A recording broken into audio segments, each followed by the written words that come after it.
ఇటీవల తెలుగు టెలివిజన్ తెరపై కొనసాగినటువంటి 'big boss' season 7 ఎంతో ఆసక్తికరంగా కొనసాగింది. ప్రారంభం నాటి నుంచి కూడా హోస్ట్ నాగార్జున గారితో పాటు హౌస్‌లోకి అడుగుపెట్టిన ప్రతి ఒక్క కంటెస్టెంట్స్ కూడా ఎంతో అద్భుతమైనటువంటి పెర్ఫార్మెన్స్‌ని కనబరిచారు. ఇకపోతే ఫైనల్ విన్నర్‌గా రైతు బిడ్డ అయినటువంటి పల్లవి ప్రశాంత్ గారు టైటిల్‌ని గెలుచుకోవటం జరిగింది. మొదటి నుంచి కూడా తన ఆకట్టుకునేటువంటి టాలెంట్‌తో హౌస్‌లోకి అడుగుపెట్టి మెల్లగా ఒక్కొక్క ఎపిసోడ్‌కి కూడా తనదైనటువంటి ముద్ర వేసి ఆడియన్స్, ఫ్యాన్స్ నుంచి విశేషమైనటువంటి క్రేజ్‌ని సొంతం చేసుకున్నారు రైతు బిడ్డ పల్లవి ప్రశాంత్. ఇకపోతే ఫైనల్‌గా టైటిల్ విన్నర్‌గా గెలుచుకునే సమయంలో ఆడియన్స్, ఫ్యాన్స్ నుంచి భారీ స్థాయి ఓట్స్ కూడా ఆయనకి లభించాయి. ఇక పల్లవి ప్రశాంత్ ప్రస్తుతం తన కెరీర్‌పై గట్టిగా దృష్టి పెట్టినట్టు తెలుస్తోంది. అటు పొలం పనులు చూసుకుంటూనే తన కెరీర్‌ని కూడా జాగ్రత్తగా ప్లాన్ చేసుకుంటూ మరోవైపు కొనసాగుతున్నారు పల్లవి ప్రశాంత్.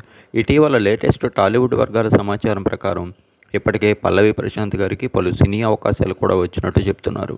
ముందుగా అనేక మంది చిన్న నిర్మాతలు కూడా ఆయన్ని అప్రోచ్ అయ్యారట. త్వరలోనే ఆయన తదుపరి చేయనున్న సినిమాల గురించి ఇక లేటెస్ట్ క్రేజీ బజ్ ఏమిటంటే, మన టాలీవుడ్ కింగ్ నాగార్జున గారు పల్లవి ప్రశాంత్కి తన సినిమాలో ఒక అవకాశం ఇచ్చారనేటువంటి వార్త ప్రస్తుతం టాలీవుడ్ వర్గాల్లో అయితే విశేషంగా వైరల్ అవుతోంది. అతి త్వరలో నాగార్జున గారు ఒక మంచి యాక్షన్ మూవీ అయితే చేయబోతున్నారు. ఇప్పటికే నాసామిరంగ సక్సెస్ను ఆయన ఎంజాయ్ చేస్తున్నారు.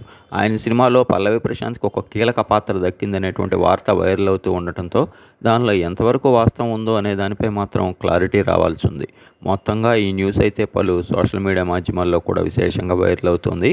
మరి పల్లవి ప్రశాంత్ రాబోయే రోజుల్లో మరింత స్థాయిలో సక్సెస్ కావాలని మనందరం కూడా గట్టిగా కోరుకుందాం మరి.